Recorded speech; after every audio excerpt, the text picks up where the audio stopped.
नहीं, last class में क्या किया था, कल की क्लास में? सर कल की क्लास में वो क्वेश्चंस किए थे ना वैसे टाइप के, फ्रिक्शन के और वेरिएबल फोर्स से। वेरिएबल फोर्स है। एक तो वेरिएबल फोर्स दिया था मैंने, जब फोर्स किसका फंक्शन हो, टाइम का फंक्शन हो, उसमें अपने को 2 बार इंटीग्रेशन करना पड़ता है, वो प्रॉब्लम किया था। और कल क्या किया? Sir work done by gravity. हाँ, वर्क डन बाय ग्रेविटी के ऊपर कुछ किए थे प्रॉब्लम्स। ओके, फिर मैंने मेन जो चीजें बताई थी वापस रिकैप कर लेते हैं। वर्क डन क्या होता है सबको पता है, स्केलर क्वांटिटी जूल्स, ठीक है, m l square t minus 2 उसका डायमेंशन होता है। तो ये बेसिक चीजें हमने की थी। और वर्क डन पॉजिटिव भी हो सकता है, नेगेटिव भी हो सकता है और zero, depending upon the angle as well as the magnitude of each of the forces. ठीक है, मैंने आपको कल जो इंपॉर्टेंट पॉइंट बताया था वर्क डन के बारे में, वो था कि वर्क डन जो है फ्रेम पे डिपेंड करता है। किस पे डिपेंड करता है? फ्रेम पे। तो एक अपन निमाड़े का एग्जांपल ले, निमाड़े गाड़ी चला रहा है और सिमरजोत जमीन पे ग्राउंड फ्रेम में, तो दोनों के रिस्पेक्ट में वर्क डन बाय फ्रिक्शन या वर्क डन बाय जो भी कोई भी फोर्स है वो क्या हो सकता है? डिफरेंट हो सकता है, अलग हो सकता है। रीजन भी, फोर्स तो फ्रेम के इंडिपेंडेंट होता है, but displacement that is motion वो किस पे डिपेंड करता है? फ्रेम पे। एक बंदे के रिस्पेक्ट में कोई हो सकता है, आप गाड़ी में बैठे हो और आपका लगेज बगल में, तो आपका लगेज हमेशा आपके साथ में रहेगा, बट कोई जमीन पे है उसको तो नजर आएगा कि लगेज क्या कर रहा है, आगे जा रहा है। तो एक ही आदमी के रिस्पेक्ट में एक बॉडी या तो हो सकता है मूविंग हो या रेस्ट पे हो, तो ये रिलेटिव मोशन वाला कॉन्सेप्ट वहां पे आ जाता है। तो वो क्या है? It is a frame dependent quantity. ठीक है, ओके। तो अब हम लोग जैसे नॉर्मल का वर्क डन निकालना सीख गए, प्रेशर का निकाल लिया, टेंशन का भी निकाला था। अच्छा, इंटरनल फोर्सेस का वर्क डन कितना होता है? जीरो। जो भी इंटरनल फोर्सेस होते हैं उनका नेट वर्क डन क्या है? जीरो। जैसे मान लीजिए नॉर्मल ही है, एक नॉर्मल ने इधर पुश किया, दूसरे नॉर्मल ने इधर पुश किया, तो उसके अंदर उस केस में टेंशन का वर्क डन मैंने एटवुड मशीन और उन सब के एग्जांपल लिए हुए, उनका वर्क डन मैंने जीरो बताया। ठीक है, और वो क्वेश्चन खुशी बता देना, वो क्वेश्चन था ना कल सर्कुलर वाला, वो मुझे सर्कुलर मोशन का एक क्वेश्चन बताना है, छोटा सा कॉन्सेप्ट है, वो मैं आपको आज की क्लास में और बता दूंगा। अच्छा, अब जरा कुछ और इंपॉर्टेंट टर्म्स देखते हैं। जैसे एक है वर्क डन बाय स्प्रिंग, दिखाई दे रहा है, work done by spring, work done by spring. Spring के द्वारा वर्क डन क्या होता है ये देखते हैं। पहले ये बताओ, स्प्रिंग फोर्स पता है क्या सबको? कितना होता है स्प्रिंग फोर्स? जैसे ये स्प्रिंग है, इसका कांस्टेंट है K, तो स्प्रिंग फोर्स की वैल्यू कितनी हो जाएगी? Minus K x. ठीक है, तो स्प्रिंग फोर्स है F is equals to minus K X. कितने को याद है इसमें K क्या होता है? कौन सा कांस्टेंट? Spring constant. इसका डायमेंशन भी पता है क्या? कितना होता है? न्यूटन, मतलब इसका जो यूनिट होगा दैट इज न्यूटन पर मीटर, तो कितना हो जाएगा? m dimension m t minus 2, m t minus 2 करा रखा है। स्प्रिंग पैरेलल में, स्प्रिंग सीरीज में, ये सब के अपन ने प्रॉब्लम्स कर रखे हैं। कौन से चैप्टर में किए थे? न्यूटन्स लॉ में किए थे। ठीक है, अच्छा ये स्प्रिंग अभी खत्म हो गया क्या? नहीं, एक है सिंपल हार्मोनिक मोशन SHM करके है, उसमें वापस से स्प्रिंग्स आएंगे। तो अब जरा ये देखो, ये माइनस साइन क्या शो करता है इसमें? क्या शो करता है? डायरेक्शन। अगर मैंने स्प्रिंग को इधर इलोंगेट किया तो स्प्रिंग फोर्स किधर होगा? पीछे की तरफ। अगर मैंने इसको कंप्रेस किया तो स्प्रिंग फोर्स किधर होगा? आगे की तरफ। तो जो स्प्रिंग फोर्स है वो कैसा है? It is opposite to the elongation और कंप्रेशन। तो स्प्रिंग फोर्स की वैल्यू कितनी है? Minus K x. अच्छा, अब वर्क डन, मान लीजिए ये ब्लॉक लगा हुआ है, इस पे एक ब्लॉक लगा हुआ है, मास m है, फोर्स अपने को पता है। और हमने क्या किया, ये एक्चुअल में पहले अपनी नेचुरल लेंथ पे था, कितने पे था, नेचुरल लेंथ पे था, और हमने इसको इलोंगेट किया।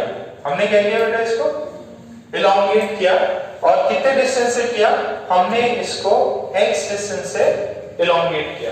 पहले नेचुरल लेंथ था, अब L0 प्लस x हो गया, अब L0 प्लस x हो गया। आपको पूछा है स्प्रिंग फोर्स ने कितना वर्क किया, स्प्रिंग ने इस ब्लॉक पे कितना वर्क किया। तो ये बताओ, ये जो फोर्स है F is equal to kx, ये कांस्टेंट है कि वेरिएबल है? ये है माइनस kx, तो ये कोई फिक्स क्वांटिटी है कि वेरिएबल क्वांटिटी है? ये किस पे डिपेंड कर रहा है, x पे, it is function of x, तो कांस्टेंट हो नहीं सकता, क्या है ये, वेरिएबल। तो अब इसके अंदर कौन सा वर्क डन का फॉर्मूला लिखेगा, work done by spring force, ये देखिए, work done by spring force is equals to, क्या करना पड़ेगा, F dx, ठीक है, छोटा सा वर्क डन होगा F dx। पूरा वर्क डन निकालने के लिए क्या करना पड़ेगा, इंटीग्रेट करना पड़ेगा, इंटीग्रल F dx। तो ये F कितना है, माइनस kx dx, कांस्टेंट कौन है इसमें, माइनस के बाहर निकल गया, और ये क्या है, x dx, ठीक है। कहां से कहां, कुछ x इनिशियल था सर, और फिर क्या हो गया सर, x फाइनल हो गया, मतलब पहले कुछ इलोंगेशन कुछ हुआ होगा, और फिर मैंने बाद का इलोंगेशन कर लिया। तो x का इंटीग्रेशन कितना होता है, x स्क्वायर बाय 2, कहां से कहां, x इनिशियल से x final. What is this, this is work done by spring, ये क्या है, वर्क डन बाय स्प्रिंग। तो work done by spring is equals to minus half k x, क्या करेंगे बेटा, x फाइनल का स्क्वायर माइनस x इनिशियल का square. तो वर्क डन, अच्छा x इनिशियल अपन ने कितना मान रखा है, यहां पे क्या था, x इनिशियल में कोई भी इलोंगेशन नहीं था, तो if x initial is 0, that is the spring was in its natural length, that is the spring was in natural length। तो यहां से वर्क डन कितना आ गया, वर्क डन यहां से आ जाएगा माइनस हाफ के x फाइनल का स्क्वायर। यानी कि आपने अगर इनिशियल 0 कर रखा है, तो आपका जो भी वर्क डन होगा, जो भी उसकी फाइनल इलोंगेशन है, उतना ही है। वर्क डन कितना आ जाएगा, माइनस हाफ के x फाइनल का स्क्वायर, कितना, माइनस हाफ के x फाइनल का स्क्वायर। अच्छा अब मुझे ये बताओ, वर्क डन पॉजिटिव हुआ कि नेगेटिव, नेगेटिव। देखो ये x फाइनल का स्क्वायर किया, तो वो क्वांटिटी तो पॉजिटिव है, और हाफ भी पॉजिटिव है, k भी पॉजिटिव है, नेगेटिव साइन लगाओ, यानी वर्क डन बाय स्प्रिंग क्या होगा, नेगेटिव। और वो एकदम सिंपल है, देखो आपने इसको किधर लेके गए, आगे की तरफ, स्प्रिंग फोर्स किधर लग रहा था, पीछे की तरफ, स्प्रिंग तो पीछे की तरफ खींच रही है ना, तो स्प्रिंग फोर्स वर्क कैसे कर रहा है, नेगेटिव, कितना, माइनस हाफ के x फाइनल का स्क्वायर, ठीक है। तो यहाँ पे x फाइनल क्या है, फाइनल इलोंगेशन, x इनिशियल क्या है, इनिशियल इलोंगेशन, ठीक है, या कंप्रेशन हो सकता है। चलो फॉर्मूला जरा,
कितनों का वैक्सीन बाकी है अभी भी? प्रथम भैया तुम तो कल गए थे ना? मैं और सोम गए थे। यश खाओगे और कितने बाकी हैं भाई? अनुज, अद्वैत, बाकी सबका हो क्या? जल्दी कराओ भाई। कल मकर संक्रांति है क्या? कितनों को पतंग उड़ा रहे हैं आपकी? सबको आती है? कल फिर प्लान बनाना है क्या? क्लास के बाद? क्लास के बाद में तो फिर अपना टेस्ट भी है सर, देखो तो उसकी पढ़ाई हो गई। थोड़े नंबर देखे मैंने, सुबह अल्लाह क्या नंबर आए, दिल खुश हो गया कि अब तो जूते निकाल के मारना पड़ेगा। कितने घटिया नंबर आए थे लोग, और इतना इजी पेपर था। एडवांस वाला मैं मानता हूँ ठीक है थोड़ा अच्छा था, पर मेंस वाले तो बहुत ही इजी थे। बेसिक बेसिक चीजें कर लो, क्लियर हो जाएगा एग्जाम। नंबर नहीं भेजना बेटा, बहुत ज्यादा समय लगे, 3 पेपर थे ना। एक सेकंड मुझे नंबर बताओ।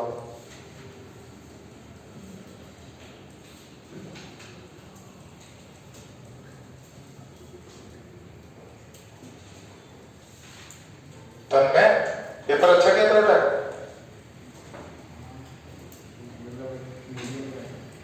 मीडियम क्या था? कुछ की भी बहुत मिस्टेक हो गई। पहले वाले में जो फर्स्ट पेपर था न्यूटन्स लॉ, उसमें 120 में से हाईएस्ट है आशुतोष के 115, फिर तन्मय के 110, खुशी के 105 ही है। फिर दिव्यम 97 है, सोहम 91, यश 90, अभिषेक कोतानी किधर है? साथ भी नहीं आएंगे। 85, शिवज्योत 83, कौस्तुभ 82, अद्वैत की स्पेलिंग मैडम लोगों ने सही लिखी। 79 प्रथम, 78 खुश, ये वाला हाँ 75 मनन, पलक किधर है? पलक कुछ ज्यादा ही अटेम्प्ट कर दिए तुमने, बहुत खराब नंबर आ गया बेटा। फिर लास्ट में माया, काजल, मनस्वी तुम पढ़ाई नहीं करते क्या? उसके बढ़िया है, तुम्हारे नंबर नहीं आ रहे थे। कहा है मनन? मनन के 73 है, पढ़ाई नहीं करते घर पे? अरे एक ही घर में रहते हैं ना भाई। मनीष में बोलता है मेरे को पता नहीं, रोज पढ़ता कि नहीं, पूछ लिया करो उससे इतने कम नंबर क्यों आ गए। मनस्वी दो बेटा, उससे बहुत ज्यादा कम नंबर आ रहा है, और दोनों भाई बहन हो, और तो मुझे ज्यादा इंटेलिजेंट लगती उसके कंपेरिजन में, नंबर उसके ज्यादा है। मनीष, फिर कार्तिक, ये नीचे से है ना, और एडवांस वाला जो है उसमें तो सभी के कम नंबर है। एडवांस वाले में हाईएस्ट 120 में से 85 ही है, तुम्हारे 85 है, बाकियों के 75, आशुतोष के 75, तन्मय के 68, 50% नंबर ही आ रहे हैं। हाँ नहीं टाइम कम कर दिया था उसके लिए, अनअटेम्प्ट ज्यादा होगा। तुम्हारे कितने नंबर है? नंबर से इतनी की है नहीं, ये तो सबसे खराब गया ना भाई। 120 में से 85 ही आ रहा है, वो भी हाईएस्ट। फिर आशुतोष के 75, तन्मय 68, अनुज अग्रवाल, किधर अग्रवाल 65, 120 में 65, बच्चों का 53, 56, समझो तुम भी नहीं पढ़ाई करते, सब मौज मस्ती में लगे हुए हो तुम। 50 में ही है तुम्हारे नंबर, फिर कोतवानी 40। विनीत क्या हुआ, एडवांस वाले तो बिल्कुल नहीं जमा तुम्हें, कुछ भी नहीं, एकदम लास्ट आ गए तुम। निमाड़े भी, निमाड़े सबसे कम है, निमाड़े के 120 में से 13 नंबर है निमाड़े। बेटा 10% भी नहीं है ये। एडवांस वाले देखो इतना भी ज्यादा हार्ड नहीं था, टाइम मान सकता हूं, बट इतना भी नहीं है कि भाई अपन 10 नंबर भी ना रख सकते ढंग से। सुमित किधर है सुमित, तुम बहुत ज्यादा एक्टिंग करते ना पढ़ने का। अच्छा घर पे पढ़ाई क्या कर रहे हो तुम? अलाउड नहीं हो, मैंने मैडम को सबको बता दिया है कि हर कोई अलाउड है, बस सुमित के अलावा। फुल टाइम पास करता रहता है ये। कल भाई साहब वो अपने रिपीटर जो है, एक बच्चा रिपीट कर रहा है, 2-3 बच्चे कर रहे हैं, तो उसके यहाँ पे HCV वॉल्यूम 2 खोल के बैठा हुआ। HCV 2 थी ना वो, वॉल्यूम 2 बोल रहा, मैं डाउट पूछ रहा, बेटा HCV कभी खोली नहीं है, बिना काम उसका टाइम वेस्ट हुआ कर रहे। तुम्हारे पहले भी बहुत कंप्लेंट आ चुकी है कि फुल मौज मस्ती मारता रहता, पढ़ाई नहीं करता। अल्टीमेटली क्या है ना, पापा या जो भी तुम्हारे घर में है वो सब सोचेंगे कि बच्चा तो पूरा टाइम इंस्टीट्यूट में है। इंस्टीट्यूट में अपन लोग हर समय तुम्हारा केयर थोड़ी कर सकते कि नहीं बेटा ये पढ़ो ये पढ़ो। अपन ने बता दिया, अब तुम मैच्योर हो, 16-17 के हो गए, अब फिर तुम पूरा टाइम खुद ही डिस्टर्ब होते रहोगे, तो उसमें ना हम हेल्प कर पाएंगे ना पेरेंट्स। बट एटलीस्ट ऐसा रहे, घर के सामने करोगे, घर में बैठ के करोगे टाइम पास, तो पेरेंट्स को रहेगा हाँ भाई ये नंबर कम नहीं आ रहा, इसका रीजन ये है। अब तुम HCV 2 खोल के बैठे थे, तुम्हारे चैप्टर ही नहीं है। मैं डाउट पूछ रहा सर, और खोल के कौन सी बुक बैठे थे तुम? तुम्हारे हाथ में HCV 2 थी, कुछ भी बेटा, तुम एकदम टाइम पास ही करते। घर वालों को लगेगा नींव में बैठ के पढ़ रहा होगा बच्चा।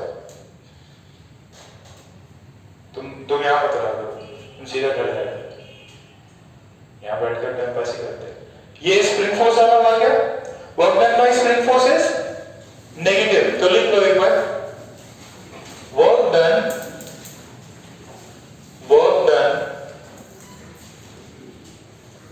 by spring force, work done by spring force, work done by spring force when it is elongated, when it is elongated or when it is compressed, or when it is compressed from its natural length, from its natural length, is negative, is negative, is negative। फिर उसके अंदर reason लिख लो, reason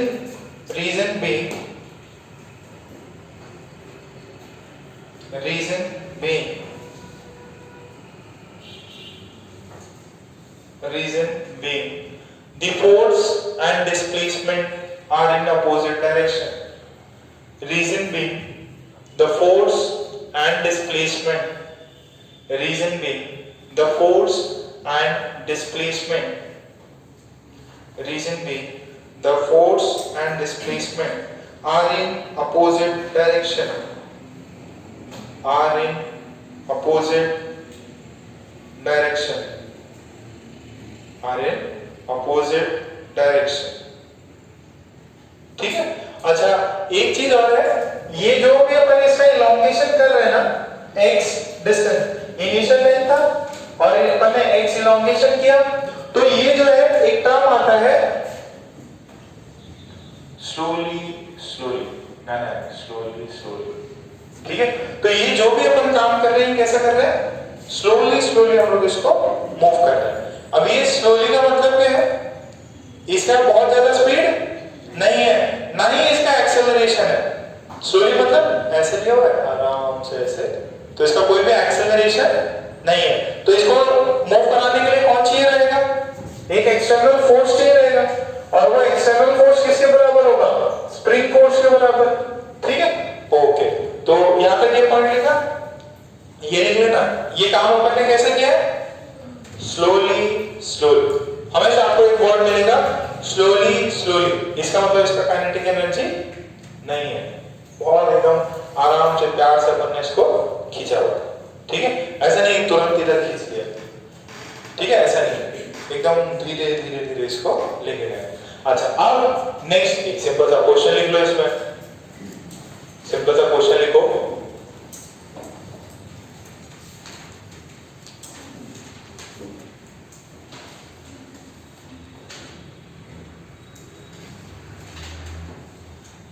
लिखे, a spring of spring constant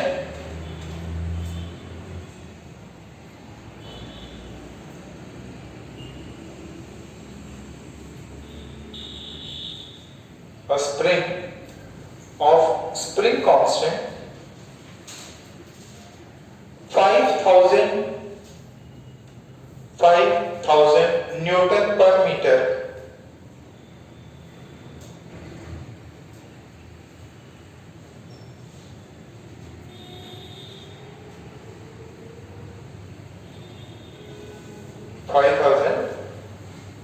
Newton meter is moved by a distance of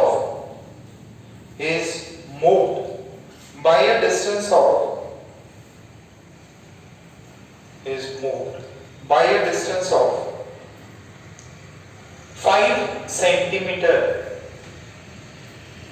by a distance of 5 centimeter from its original length, from its natural length, from its natural length,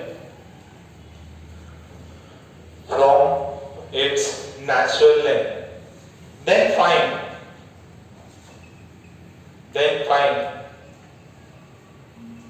the work done by the spring. Then find the work done by the spring. Then find the work done by the spring.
आगे क्या, spring constant भी दे रखा, displacement भी दे रखा है, natural line से कितना displace किया अपन ने।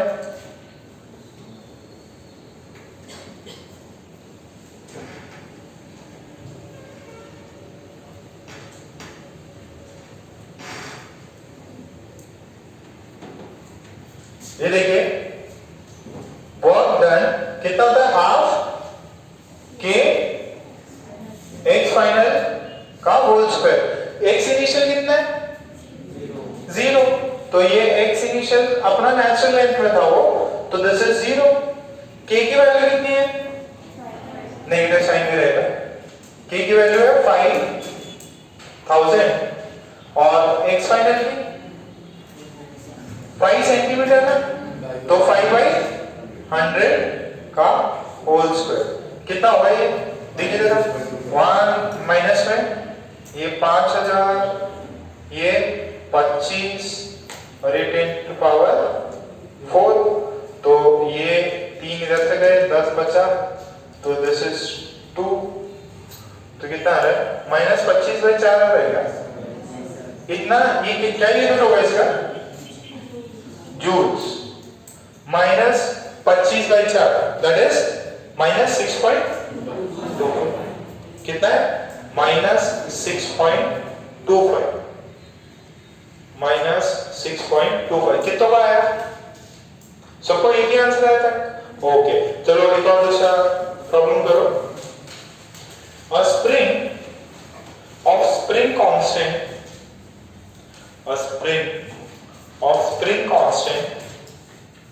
6,000 Newton per meter. A spring constant 6,000 Newton per meter was initially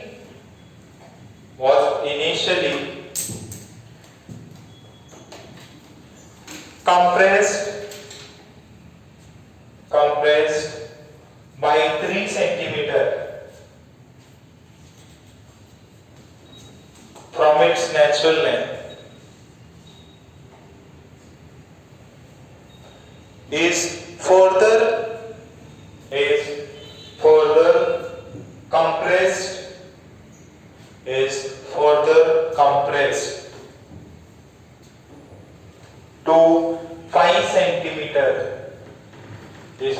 compressed to 5 centimeter from its natural length. Then find the work done.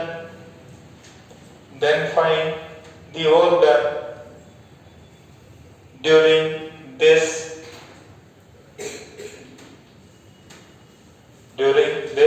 extra compression.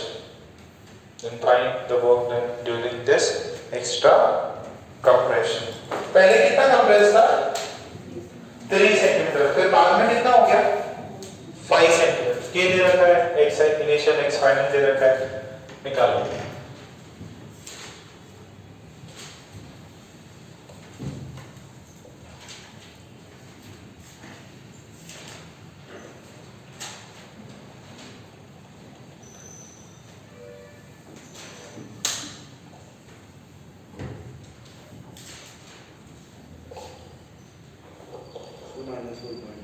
Minus 4.83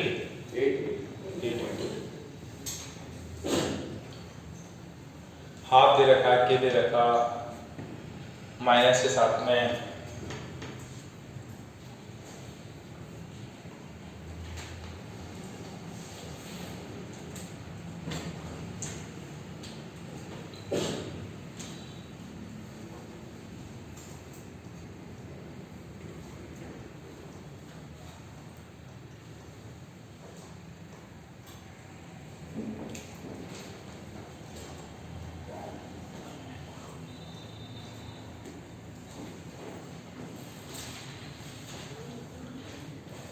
कितनों का आ गया?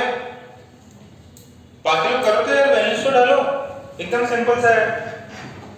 वैल्यूज डालनी है, k की वैल्यू 6000 है, x इनिशियल पता है, x final है। अच्छा, वर्क डन पॉजिटिव है कि नेगेटिव? नेगेटिव।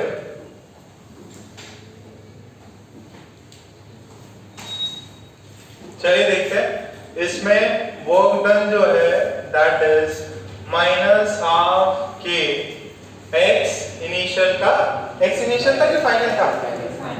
x फाइनल था, x फाइनल का स्क्वायर माइनस x इनिशियल का स्क्वायर, दिस इज -12। ये कितना है?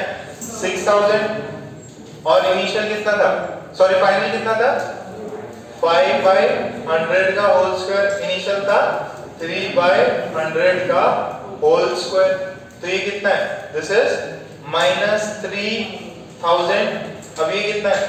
25 - 9 बाई यहाँ पे कितना है? 10 to the power 4। तो ये गया, ये गया, यहाँ से कितना है? -3/10। ये कितना है बेटा? 16। तो ये कितना होता है? 48। तो -4.8 जूल्स। कितना आ गया?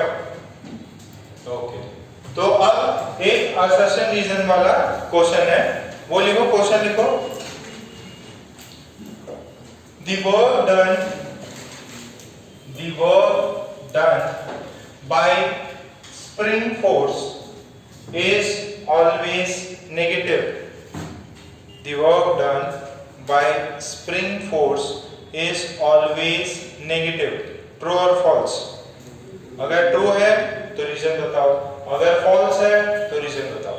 Assertion, reason. हाँ भाई, क्या है? समझो, फॉल्स है ट्रू? ट्रू है। हमेशा क्या होगा? नेगेटिव होगा। क्या लिखा उसने? Always negative. फॉल्स है, लिखो उसको, फॉल्स है वो। नहीं लिखो जरा, फॉल्स। ट्रू नहीं है वो, बड़े बड़े अक्षरों में लिख देना फॉल्स। फॉल्स लिखो। यहां देखो, इसने क्या बोला कि वर्क डन जो है वो हमेशा क्या होगा? नेगेटिव होगा। एक स्प्रिंग कभी पॉजिटिव वर्क कर ही नहीं सकता, कभी पॉसिबल नहीं है, मतलब हमेशा ट्रू नहीं है। वो पॉजिटिव नेगेटिव दोनों वर्क कर सकता। कैसे? एकदम सिंपल है, जरा इधर देखो। पॉजिटिव वर्क कब होगा? जब फोर्स और डिस्प्लेसमेंट क्या हो? एक ही डायरेक्शन में। तो आपने क्या किया? इसको कंप्रेस किया। क्या किया? कंप्रेस किया। कितने से कंप्रेस किया? मान लीजिए x0 से कंप्रेस किया। अब बताओ स्प्रिंग फोर्स किधर है? स्प्रिंग फोर्स किधर है? इधर। स्प्रिंग फोर्स इधर है। और इस ब्लॉक को अभी छोड़ दो, इस ब्लॉक को अभी छोड़ दो, तो ये ब्लॉक किधर मूव करेगा? पीछे। अरे आपने इलोंगेट किया, सॉरी, आपने क्या किया? इसको इलोंगेट किया है x0 से, तो इसके अंदर इलोंगेशन हुआ। इस दौरान जब पॉइंट यहां से A से जब B गए ना, तब स्प्रिंग ने कैसा वर्क किया? नेगेटिव। अब स्प्रिंग को आपने, सॉरी, इस मास को आपने छोड़ दिया, तो स्प्रिंग फोर्स किधर लगेगा? लेफ्ट की तरफ। ये ब्लॉक अभी किधर मूव करेगा? लेफ्ट की तरफ। तो जब ये ब्लॉक वापस यहां आया, तो ये ब्लॉक ट्रैवल किधर किया? x0। फोर्स किधर था? F spring. तो क्या हुआ? दोनों के दोनों क्या थे? सेम डायरेक्शन में। तो इस रास्ते में यहां से A से B ले गए, तब तो स्प्रिंग ने नेगेटिव वर्क किया। बट जब स्प्रिंग को आपने, ब्लॉक को छोड़ दिया, तो स्प्रिंग किधर लग रहा? लेफ्ट की तरफ। डिस्प्लेसमेंट किधर होगा? लेफ्ट की तरफ। तो वर्क डन उस केस में क्या हो जाएगा? पॉजिटिव। वर्क डन उस केस में क्या हो जाएगा? पॉजिटिव। अरे स्प्रिंग खींच रहा है ना भाई, जैसे आपने, एकदम सिंपल सा है, आपने जो ढक्कन आता उसको नीचे किया तो आपने वर्क किया। जब उसको कंप्रेस किया, जब आपने उसको कंप्रेस किया, तब आपने उस पर वर्क किया, और जो भी किया है फिर उसको आपने छोड़ दिया। तो जैसे ही छोड़ोगे तो क्या करेगा? अपने ओरिजिनल लोकेशन अटेन करेगा। तो फोर्स उधर है, डिस्प्लेसमेंट उधर है, तो वर्क डन क्या हो जाएगा? पॉजिटिव। अरे स्प्रिंग नीचे जाने के बाद में ऊपर भी आता है ना, तो जब ऊपर आ रहा है तो खींच रहे थे उसको? नहीं, उसके अंदर पहले से पोटेंशियल एनर्जी स्टोर हो जाती है, जो कि वापस उसको अपने ओरिजिनल लेंथ पे लेके आती है। जब इलोंगेटेड लेंथ से वापस ओरिजिनल लेंथ पे आता है, तब वर्क डन क्या होता है? पॉजिटिव। तो इसको कॉपी करो। This is A, this is B, this is C। इसको कॉपी करो, ये आंसर है इसका। आंसर क्या था? फॉल्स। पॉजिटिव वर्क भी हो सकता है स्प्रिंग के द्वारा। और उसके अंदर स्टेटमेंट, पहले तो इसको कॉपी कर लो।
वो एकदम दोनों ड्रॉ किया, फिर नोट करके पॉइंट लिखो। Spring force can do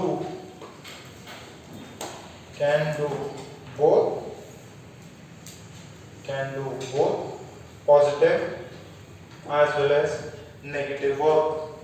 Spring force can do both positive as well as negative work. Full stop. नीचे नेक्स्ट लाइन में लिखो,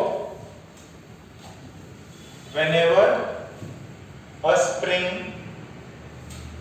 is compressed or elongated, whenever a spring is compressed or elongated from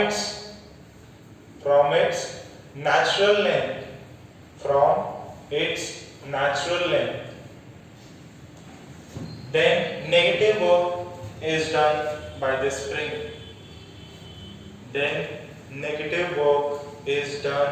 by the spring. Full stop. Then negative work is done by the spring. Full stop. फिर next time में लिखो, if the body or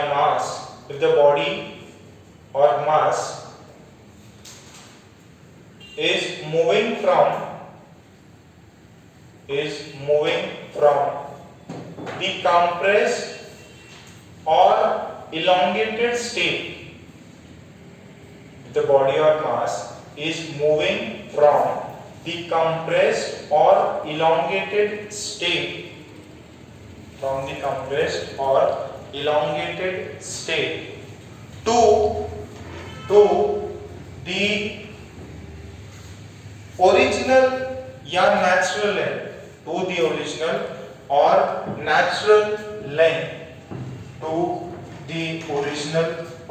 natural length of the spring, then the work done is positive. Then the work done is positive.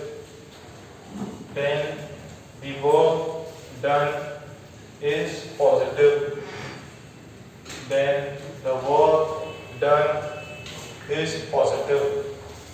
क्या आप लोगों को ये point समझ में आया कि जब नेचुरल लेंथ से आप कंप्रेस इलोंगेट करो या कंप्रेस करो तब तो वर्क डन नेगेटिव, बट पहले से कंप्रेस्ड है और अपनी नेचुरल लेंथ में आ रहा है, या पहले से इलोंगेटेड है और अपनी नेचुरल लेंथ में आ रहा है, तो वर्क डन कैसा हो जाएगा? पॉजिटिव। इजी है, टर्म एकदम इजी है ना।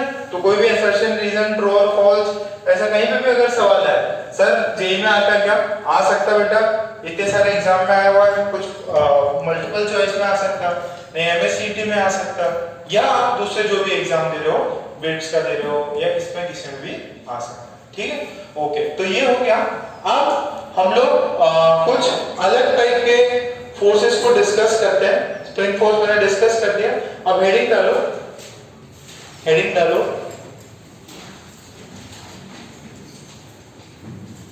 हेडिंग डालो,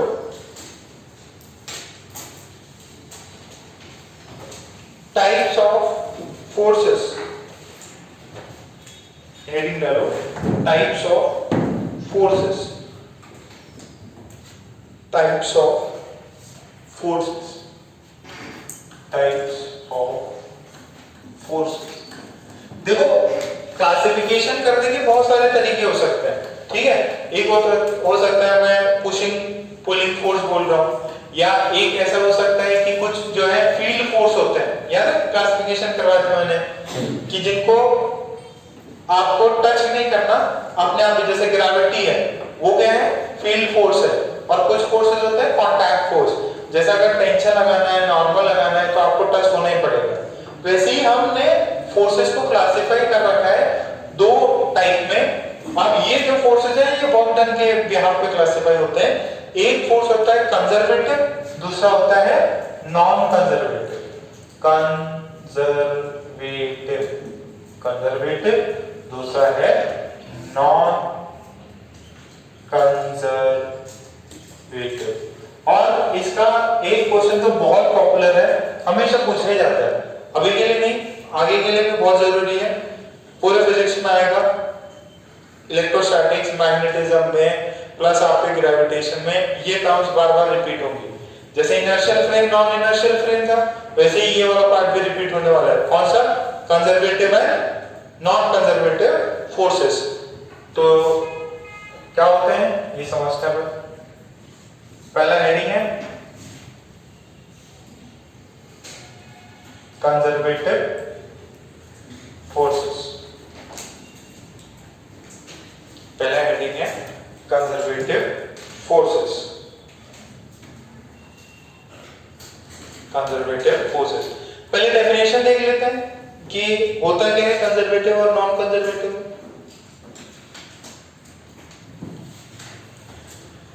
कंजर्वेटिव फोर्स वो फोर्स है जिसमें वर्क डन, कंजर्वेटिव फोर्स वो फोर्स है जिसमें वर्क डन आप किस रास्ते से जा रहे हो उससे डिपेंड नहीं करता, सिर्फ और सिर्फ इनिशियल एंड फाइनल पोजीशन पे डिपेंड करता है। यहां पे वर्क डन इनिशियल और फाइनल पोजीशन पे डिपेंड करता है, किस रास्ते से गए हो उस पे डिपेंड नहीं करता। नॉन कंजर्वेटिव क्या होगा? वो टाइप का फोर्स है, नॉन कंजर्वेटिव उस टाइप का फोर्स है या वो टाइप का फोर्स है जिसके अंदर वर्क डन कौन सा पाथ फॉलो किया है उस पर डिपेंड करता है। ठीक है, जरा कि जैसे एंड रिजल्ट, इनिशियल रिजल्ट और एंड रिजल्ट से मतलब है, रास्ते से मतलब नहीं है। आपके पहले 50% थे और फिर आपके आगे 98%। ठीक है, अब किस रास्ते से है वो मैटर नहीं करता है। आप बोलते हैं कि ये कंजर्वेटिव फोर्स है जिसके अंदर इनिशियल और फाइनल पोजीशन काउंट करेंगे। आप पहले 50% पे थे, अब आप पहुंच गए 98 पे। बट नॉन कंजर्वेटिव में क्या होगा? आपने कैसे वो अटेन किया, कौन सा रास्ता फॉलो किया। ठीक है, एक हो सकता है इजी तरीका इसका यहां से वहां पहुंचने का, किसी का छाप लो, और एक हो सकता है कंजर्वेटिव में मतलब छाप लेना तुरंत, इनिशियल और फाइनल। और नॉन कंजर्वेटिव में कौन सा रास्ता फॉलो किया, आपने दिन रात मेहनत करी, दिन रात लेक्चर्स देखे, नोट्स पढ़े, प्रैक्टिस करी, सारे प्रॉब्लम सॉल्व कर डाले पुराने, और फिर जाके आपका 98 आया। ठीक है, तो उसके अंदर पाथ, कौन सा पाथ फॉलो किया वो डिपेंड करता है। इसमें पाथ डिपेंड नहीं करता, आपने चाहे पढ़ के किया हो, कॉपी करके किया हो या किसी के हेल्प लेके किया हो, इसमें कोई फर्क नहीं पड़ता। तो एकदम सिंपल सा है। देखो इधर कंजर्वेटिव फोर्स क्या है, ये पॉइंट ए है और ये पॉइंट बी है। मुझे ए से बी ले जाना है ऑब्जेक्ट को, दिस इज द पोजीशन। तो मैं ऐसे भी लेके जा सकता हूं इसको, मैं इसको ऐसे भी लेके जा सकता हूं। मान लीजिए इस केस में वर्क किया W1, इस केस में मैंने वर्क किया W2, या मैं ऐसे भी लेके जा सकता हूं, ये है W3। एंड गोल क्या है? This is my initial point, this is my initial point, this is my final point. तो work done by following this path is same as the work done in this path, is same as the work done in this path। अगर तीनों ही रास्तों में, तीनों ही paths में work done same आ रहा है, W1 is same as W2 is same as W3, then the force that is applied is called as conservative force. Then force applied is conservative force, is conservative force। ठीक है, इसका best example simple सा, एकदम बहुत simple सा example है। ये body है, मान लीजिए ग्राउंड है, मास है इसका m, ग्रेविटी का वैल्यू है g, मैंने इसको 10 मीटर ऊपर लेके गया, मास है 1 kg, g की वैल्यू है 10, मैं इसको 10 मीटर ऊपर लेके गया, वर्क डन कितना हुआ? mgh। ठीक है, mg नीचे लग रहा है, mg नीचे लग रहा है, मैं ऊपर लेके गया इसको, तो वर्क डन नेगेटिव हो जाएगा। कितना होगा? माइनस mg है, दैट इज माइनस 100। ये इनिशियल पॉइंट है, ये फाइनल। अच्छा आप इसको ऐसे ले जाओ, ऐसे ले जाओ, ऐसे ले जाओ, ऐसे ले जाओ, फिर वापस ही ले जाओ। तो आप ये रास्ते से घूम के है ना, इस रास्ते में ग्रेविटी ने काम नहीं किया। अल्टीमेटली ग्रेविटी ने कब काम किया? जब वो इनिशियल से फाइनल। आपकी हाइट कितने डिस्टेंस ट्रैवल करी आपने, वर्टिकल में कितना ट्रैवल किया, यही डिपेंड करता है। अच्छा अभी जरा स्प्रिंग फोर्स देखो, इसके अंदर वर्क डन में क्या आया था? माइनस हाफ के एक्स फाइनल का स्क्वायर माइनस एक्स इनिशियल का स्क्वायर। किस पे डिपेंड करता है? फाइनल और इनिशियल पोजीशन पे। पाथ कौन सा फॉलो किया उस पर डिपेंड नहीं करता। तो ग्रेविटी है, आपका स्प्रिंग है, आपका इलेक्ट्रोस्टैटिक है, आपका ग्रेविटेशनल फोर्स है, मैग्नेटिज्म है, ये सारे के सारे फोर्सेस कैसे हैं? कंजर्वेटिव। इस पे डिपेंड नहीं करता आपने कौन सा रास्ता फॉलो किया है, डिपेंड करता है आप इनिशियल कहां थे और फाइनल का। चार्जेस में रिपल्शन होता है तो वो डिपेंड करता है कि उनके बीच में डिस्टेंस कितना है, वो डिपेंड नहीं करता वो ऐसे होके आ रहा है कि नीचे से आ रहा है। ठीक है, तो इन तीनों ही रास्तों में this is path 1, this is path 2 and this is path means रास्ता। ठीक है, अब मैं इसको यहां से यहां ले जाना चाहता हूं, तो ऐसे भी ले जा सकता हूं, ऐसे घूम के ऐसे भी ले जा सकता हूं। ठीक है, तो the paths can be infinite but the work done would be same in all the cases if the initial and final positions are same। तो पहले कंजर्वेटिव फोर्स लिखो और उसके अंदर एक पॉइंट लिख लो। कंजर्वेटिव फोर्स में एक पॉइंट लिख लो।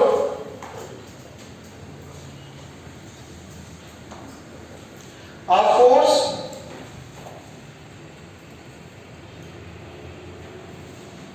force is said to be conservative. A force is said to be conservative if the work done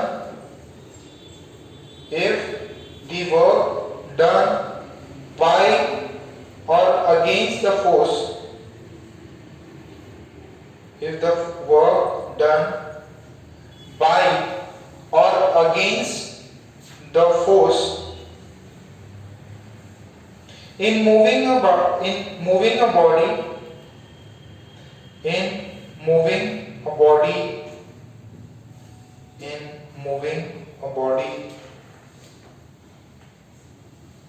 depends only on the initial and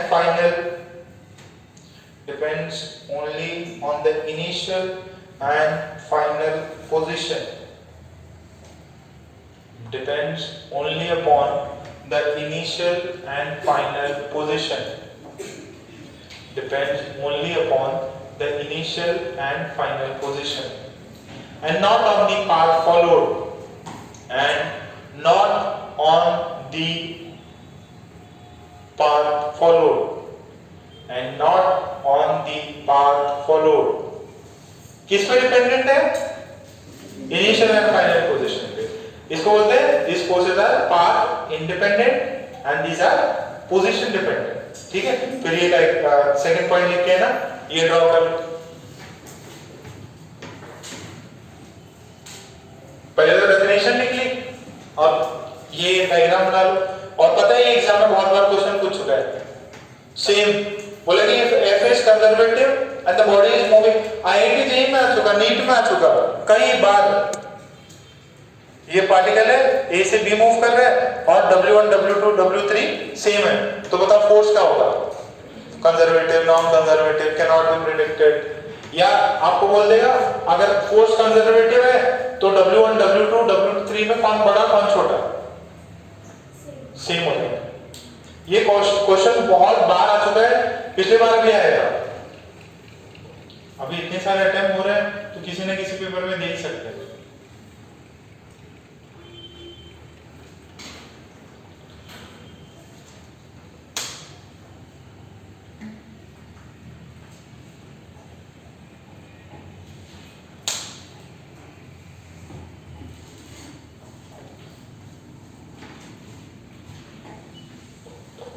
W1 is equals to W2 is equals to W3. Then the force applied is conservative. फिर then the force applied is conservative. अगर सारे paths में work done same है तो force applied वो कैसा है? Conservative. फिर नेक्स्ट पॉइंट लिखो.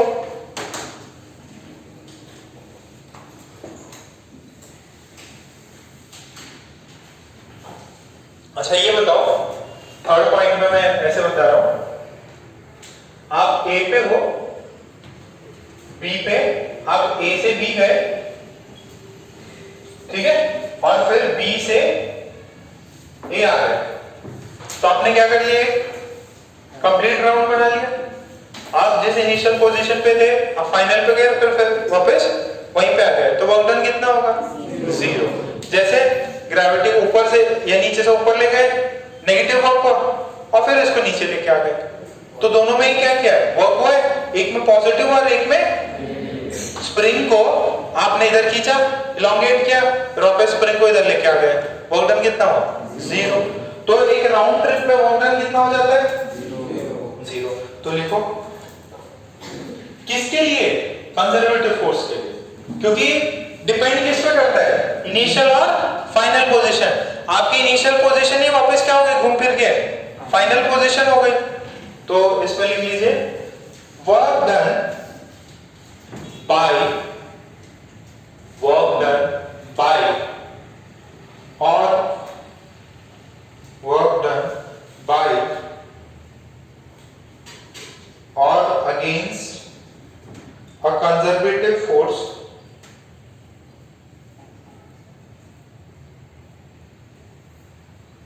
work done by or against a conservative force in a round trip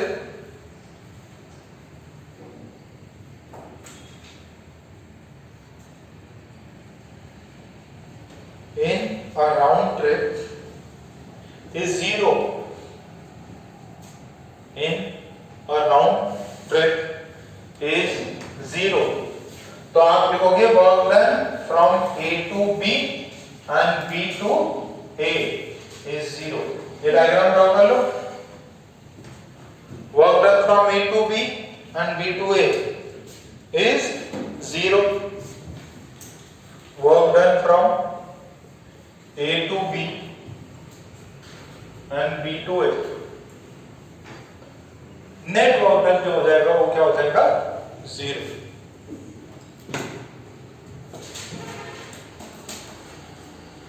ठीक है, इतना क्लियर है? ओके, फिर एक और लिख लो.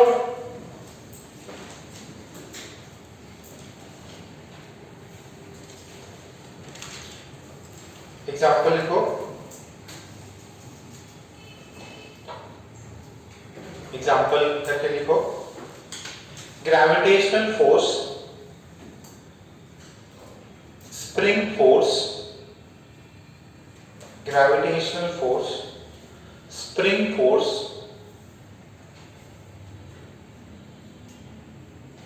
electrostatic force,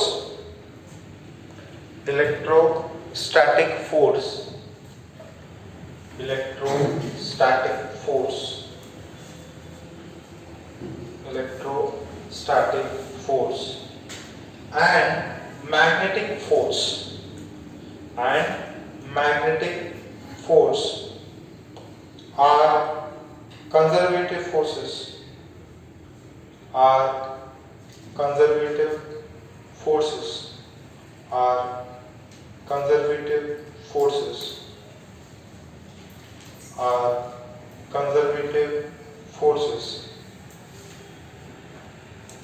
are conservative forces. ठीक है, एग्जाम्पल लिख लिया. अच्छा, इसमें एक चीज और बोलते हैं कि जैसे राउंड ट्रिप में 0 होता है ना, तो आप बेसिकली क्या कर सकते हैं? वर्क डन जो भी है कंजर्वेटिव फोर्सेस का वापस रिकवर कर सकते हैं. जैसे कंजर्वेटिव फोर्सेस में इसको ऊपर लेके गया तो मैंने वर्क किया है ना, तो इसको वापस रिकवर करना है तो क्या करना है? छोड़ दो. ठीक है, आप स्लाइड के ऊपर जाते हैं ना, सीढ़ियां चढ़ के ऊपर जाते हैं, फिसल पट्टी जो भी होती है। तो आपने क्या किया, वर्क किया, वर्क किसमें किया, ऊपर जाने में। और जब वो स्लाइड में बैठते हैं तो जो नीचे जाते हो तो उसमें क्या हो जाता है, आपने जो भी ऊपर जाके वर्क किया था ना वो सारा खत्म हो जाता है।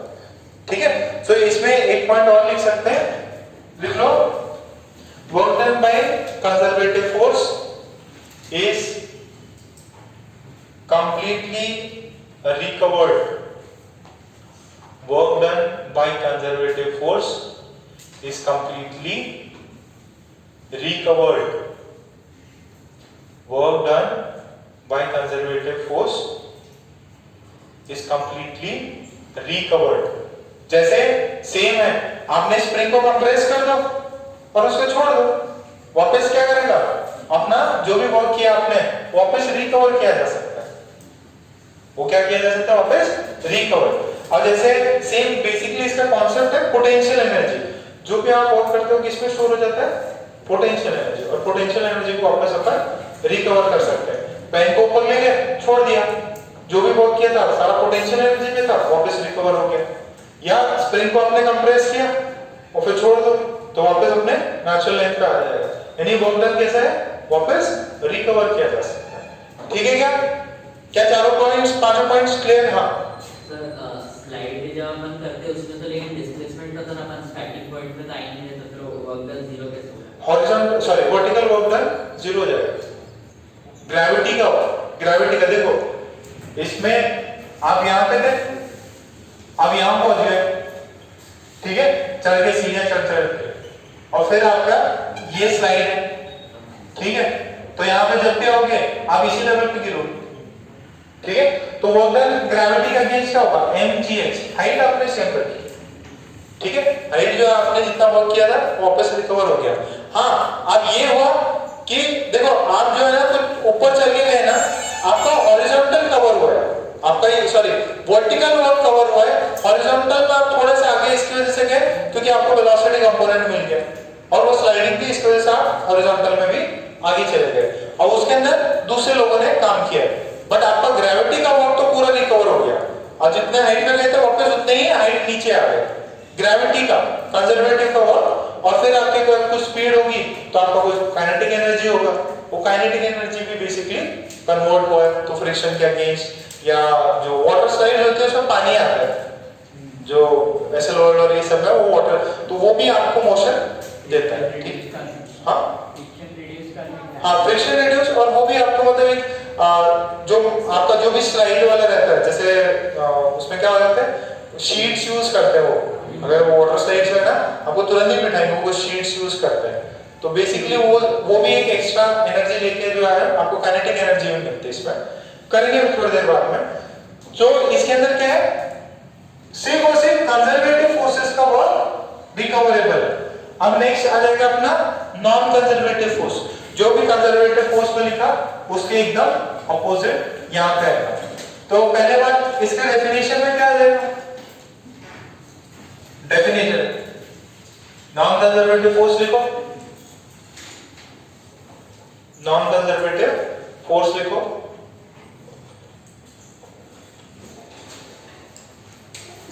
और ये एग्जांपल देखना जरा, रास्ता है, इसको ऐसे मान लो ये हॉरिजॉन्टल जो अपना रैंप है ना उस पे मैं मूव करा रहा हूं,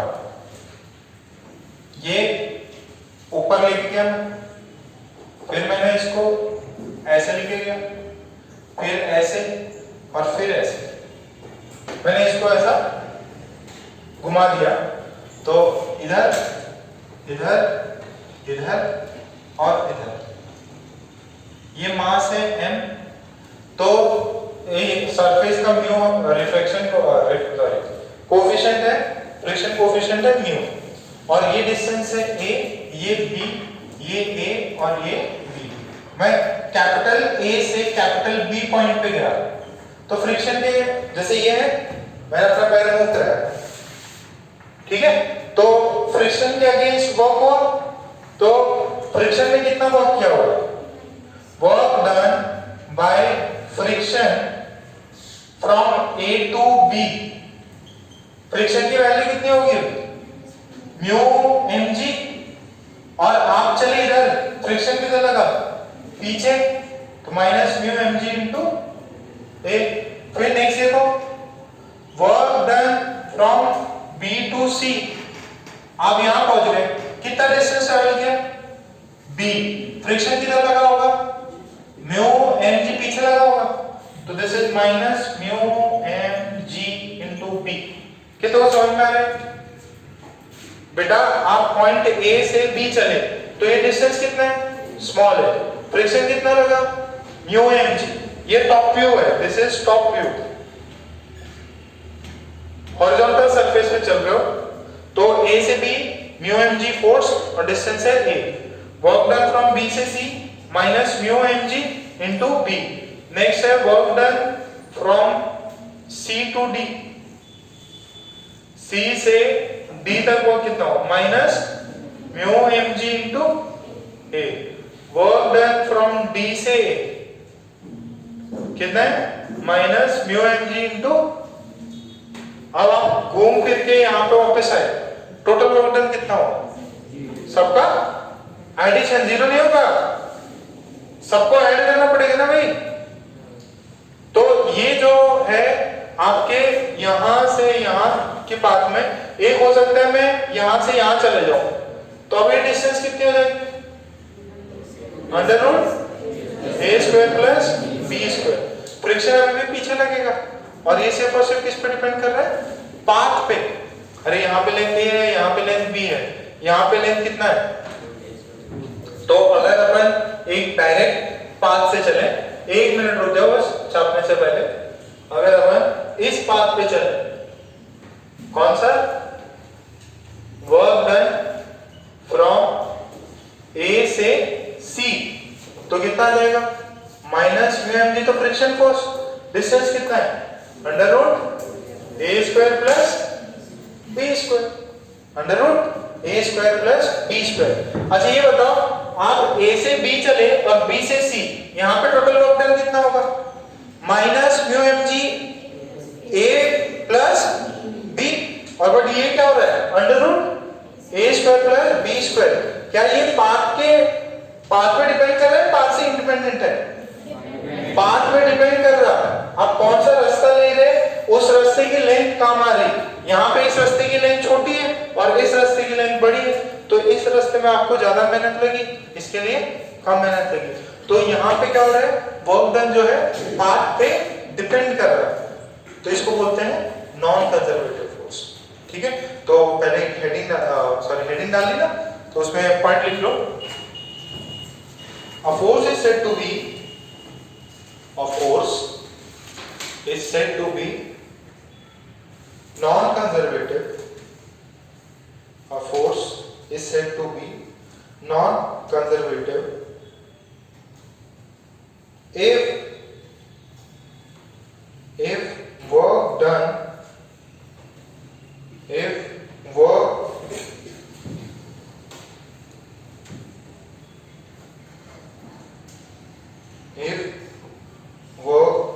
done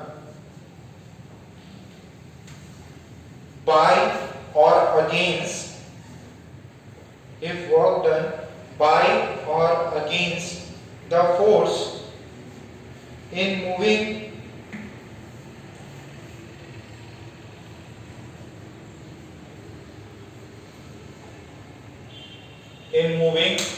a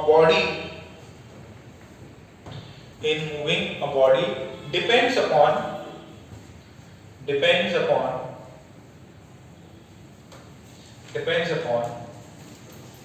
path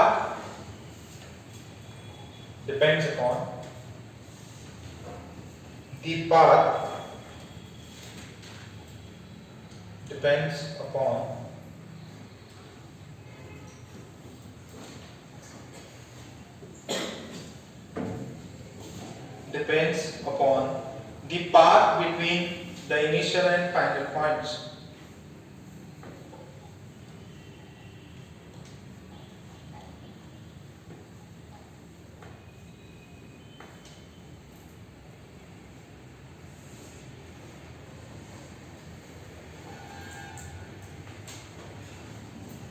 Depends upon the path between the initial and final position. Full stop. अच्छा ये बताओ, ये पूरे राउंड चक्कर में वर्क डन जीरो होता है या कुछ पॉजिटिव नेगेटिव होगा? पॉजिटिव नेगेटिव होगा, नॉन जीरो नहीं रहता। तो इसमें एक और लिख लीजिए, सेकंड पॉइंट, वर्क डन। अच्छा सुनो सुनो सुनो, पहले ये भी ड्रॉ करना था आपको, पहले ये ड्रॉ कर लीजिए। और अपन सारा का सारा वर्क डन किसका निकाल रहे हैं? फ्रिक्शन का।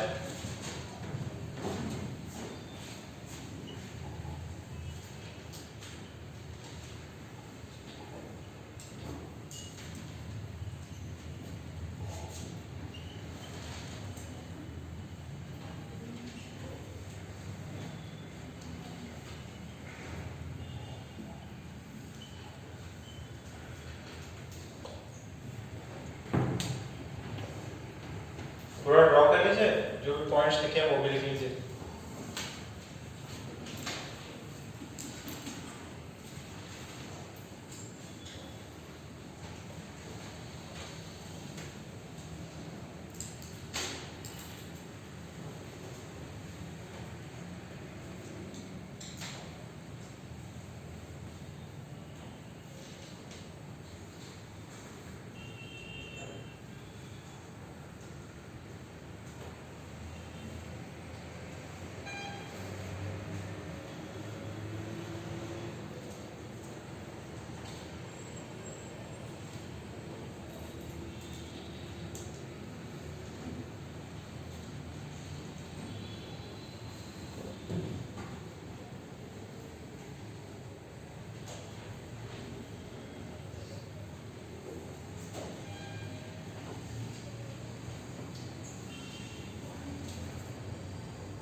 ठीक है, ड्रॉ किया?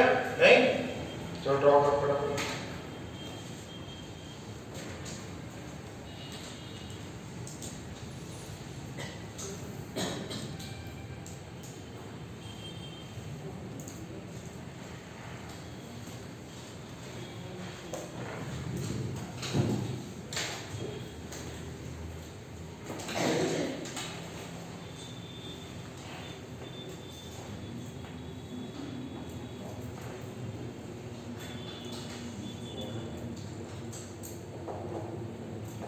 क्या ये?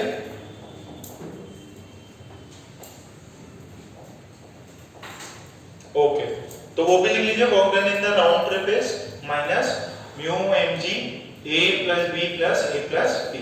और सेकेंड पॉइंट लिख लीजिए, work done in a round trip, work done in a round trip by non-conservative force, work done in a round trip by non-conservative force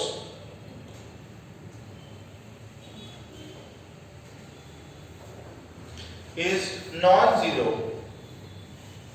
is non-zero, is non-zero। Zero नहीं होता, कुछ ना कुछ value होगी, और वो पॉजिटिव भी हो सकती है या नेगेटिव भी हो सकती है। ठीक है, और फिर एक एग्जांपल लिख लो। एग्जांपल किसका है? Frictional force. एग्जांपल है फ्रिक्शनल फोर्स। फिर एक डाल लो air resistance, air resistance, frictional force, air resistance, और एक डालो विस्कस फोर्स, विस्कस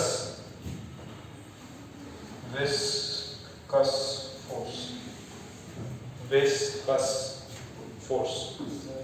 हाँ हाँ, बाइंसी। विस्कस क्या होता है? विस्कस बेसिकली बेटा जो भी लिक्विड होते हैं ना, वो अभी रुक जाओ, फ्लूइड्स में डिस्कस कर रहा हूँ, उसमें आएगा बॉयंसी ये सब। तो विस्कस फोर्स बेसिकली क्या है, जो चीज जितनी गाढ़ी होती है ना वो उतनी ज्यादा विस्कस होती है। आप अपने फिंगर्स को जो है एक पानी में मूव कराओ, एक ऑयल में मूव कराओ, और एक जो ग्रीस टाइप का मटेरियल रहेगा ना, या हनी है, हनी से मूव कराओ, तो विस्कस होता है। तो उसमें अगर मूवमेंट हो, विस्कस फोर्स मतलब अगर कोई फ्लूइड में कोई ऑब्जेक्ट मूव करता है, दैट इज विस्कस फोर्स। वो भी एक तरह का क्या है, ड्रैगिंग फोर्स है या फ्रिक्शन है वो। What is viscous force? Friction. जैसे सिंपल मैं एग्जांपल फ्लूइड्स में भी देता हूं कि आपके पास ग्लास में पानी है, और उस पानी को ऐसे दूसरे वाले ग्लास में डालिए, ठीक है, तो इजीली पानी चला जाता है, ठीक है। बट यही अगर इसी में अगर आप गाढ़ी चीज लेंगे, गाढ़ी इन द सेंस जैसे सॉस है आपका, ठीक है, हैंक्स केचप कौन सा आता है, उधर आता है कि आप निकलता ही नहीं है उसके अंदर, बहुत टाइम लगता है, पीछे से मारना पड़ेगा कि भाई निकल निकल, ठीक है। या हनी है, हनी में भी बहुत टाइम लगता है निकलने, तो वो सब क्या है, विस्कस फ्लूइड्स है, और उनके अंदर आप अपने फिंगर्स या कोई भी ऑब्जेक्ट भी मूव करें तो वो फ्रिक्शन क्रिएट करते हैं, दिस इज विस्कस फोर्स, ठीक है। इसको आगे पढ़ेंगे। और फोर्थ पॉइंट क्या होगा, क्या इसके अंदर वर्क रिकवर किया जा सकता है क्या? नहीं, ठीक है, तो उसमें लिख लो work done by non conservative force, work done by non conservative force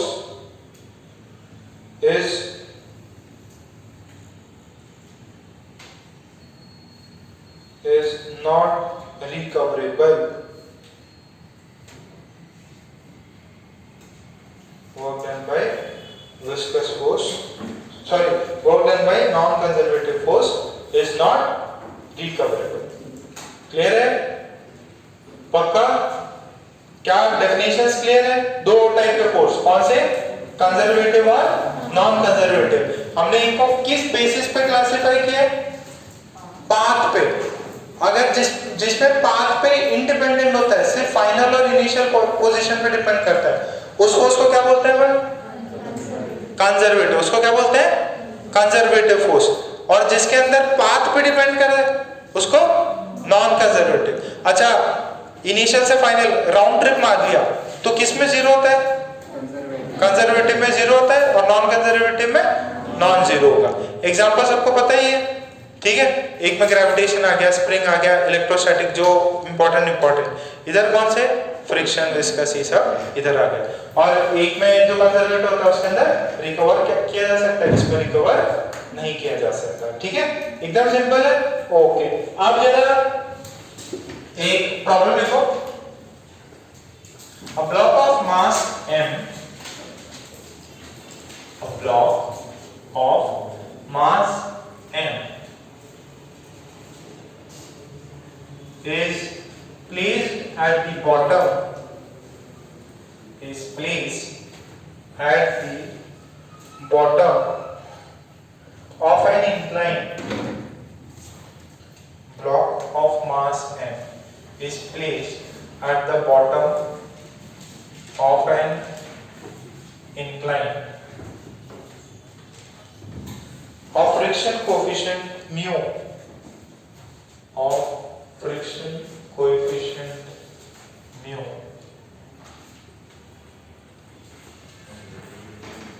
friction coefficient mu, ठीक है। फिर लिखो if the block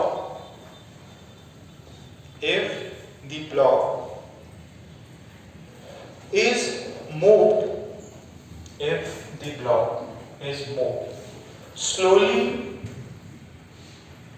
if the block is moved slowly up to the highest point, if the block is moved slowly up to the highest point, up to the highest point, slowly up to the highest point, then find the work done, then find the work done by first gravity, second friction, first gravity, second friction, third normal.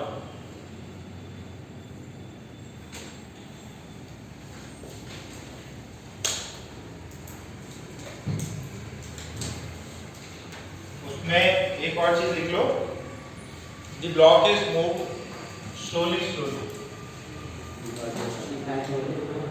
हाँ लिखा हुआ है क्या? ये important term है, slowly.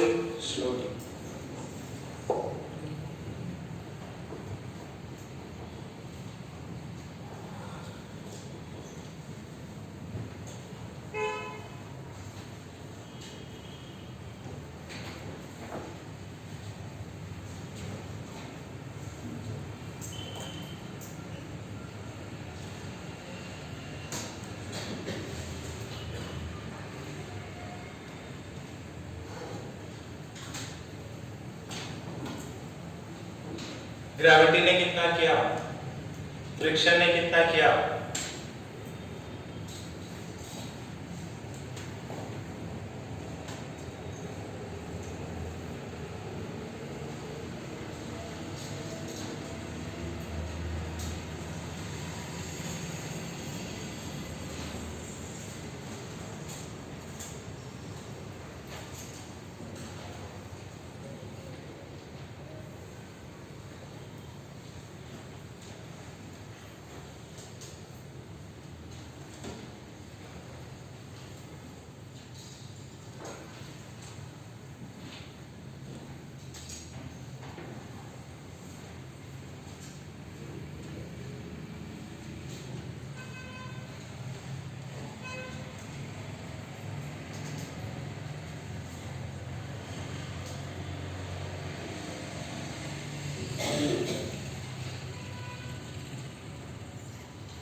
आ गया?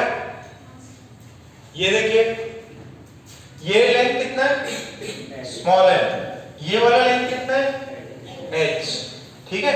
सो यार देखो, ग्रेविटी भी निकालना है, सब कुछ निकालना है, तो मैंने क्या किया, ग्रेविटी किधर लग रहा है, नीचे mg लग रहा है क्या, ओके, और आपने ऐसे मूव किया उसको, तो एक सेकेंड जरा देखो, आपने ऐसे मूव किया इसको L, ग्रेविटी नीचे लग रहा है mg, ये एंगल थीटा है, ये एंगल कितना हुआ 90 डिग्री, तो mg नीचे लग रहा है, डिस्प्लेसमेंट L ऊपर की तरफ हुआ है, तो इन दोनों के बीच में, वेक्टर्स के बीच में कितना एंगल हो गया 90 प्लस थीटा, तो work done by gravity is mg, displacement कितना हुआ, अरे कहां से कहां हुआ, इतना L, और एंगल कितना है दोनों के बीच में, cos 90 plus theta, cos 90 plus theta कितना था बेटा,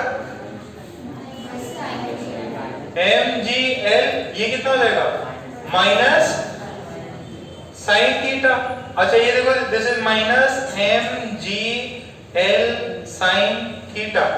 अच्छा कोई मुझे उस ट्रायंगल से बता सकता है क्या sin थीटा की वैल्यू कितनी होगी, sin थीटा की वैल्यू कितनी होगी, ये ट्रायंगल है अपोजिट बाय हाइपोटेनस, तो this is minus mgl, sin theta है h by l, l ने l को मार दिया, कितना हुआ माइनस mgh, अरे यानी कि ये किस पे डिपेंड कर रहा है, हाइट पे, तो देखो यहां से भी वर्क डन का फॉर्मूला लगाया, तो भी मैंने पाथ तो ये लिया था L, बट फोर्स इधर है, अल्टीमेटली आंसर में क्या आता, इनिशियल और फाइनल पोजीशन आती, इनिशियल और फाइनल पोजीशन में वर्टिकल डिस्टेंस कितना है h, कितना है वर्टिकल डिस्टेंस h, तो वर्क डन में ग्रेविटी कितना हुआ माइनस mgh, ये माइनस क्यों हुआ, नीचे ग्रेविटी लग रही है और आप ले जा रहे किधर उसको ऊपर। फिर नेक्स्ट कौन है बेटा, फ्रिक्शन।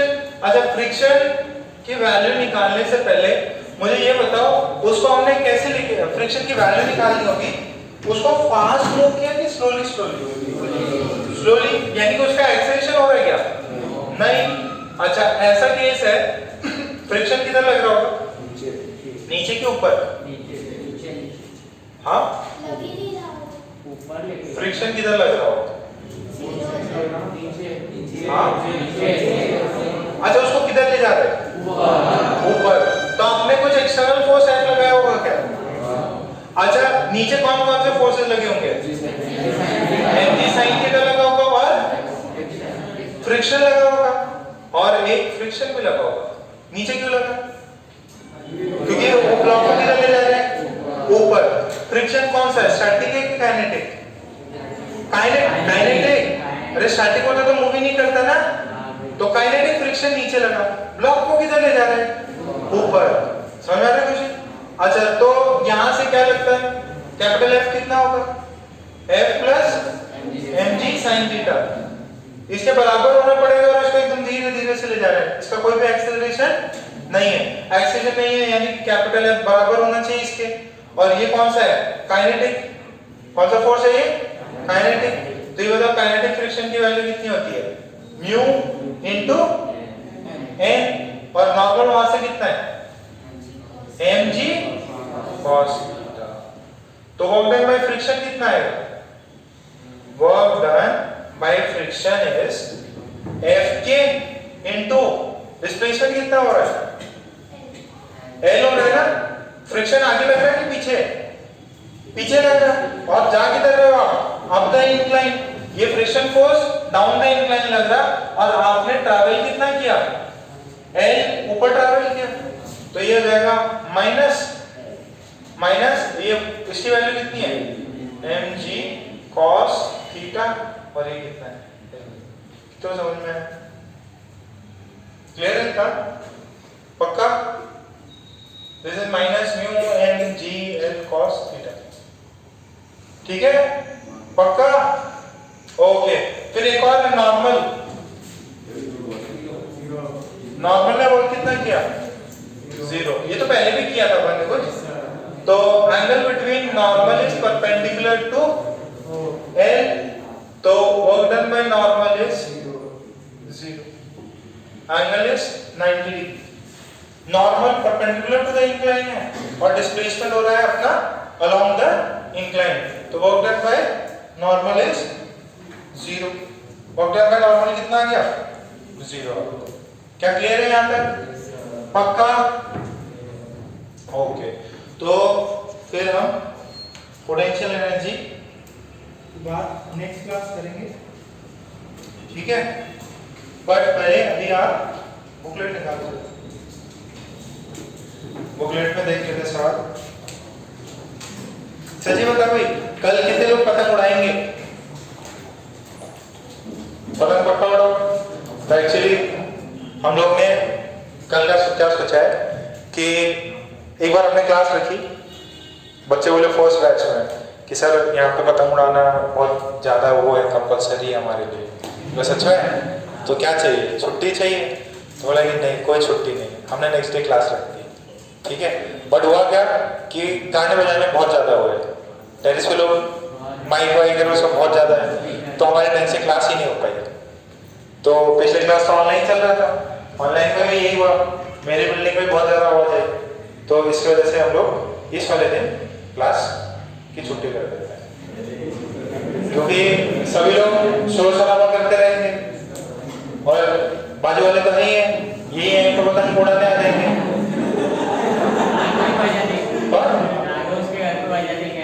अच्छा राघव भी बजाई देगा, उड़ाने आते क्या? नहीं, मैं बाजू वाले से बात कर रहा था, तो वो लोग बजाने लग गए। तो कल आपकी छुट्टी रहेगी क्योंकि डिस्टर्बेंस रहेगा, बहुत शोर शराबा रहता, लोग फुल एंजॉय मारते, फिर बोलते कोरोना कैसे फैल गया, ठीक है? पूरा पता है। बट वही है कि आप लोग थोड़ा सा केयरफुल रहना, बहुत ज्यादा छोटे बच्चे तो बिल्कुल ना जाए टेरिस पे, ठीक है? टेरिस पे जाके कंटिन्यू कर रहे और ज्यादा पतंग के पीछे नहीं भागना है, मिले तो मिले, नहीं तो दुकान से पैसा लेके एक और खरीद ले, वो सब काम मत करना। मैं पतंग लूटने जा रहा आज देखना, तुम तो भाग भी नहीं पाओगे।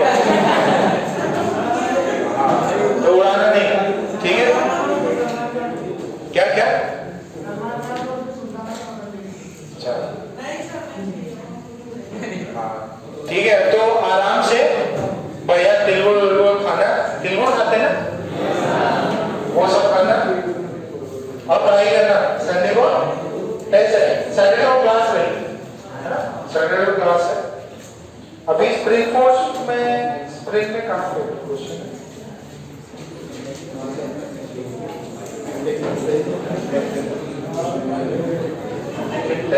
क्वेश्चन नंबर 11 का है। अरे बात नहीं, अच्छा ऐसा कर लो, एक्सरसाइज 2 निकाल लो 10 बजे। Exercise 2 calculation of work, problem number 1 करो एक्सरसाइज 2 का। और पास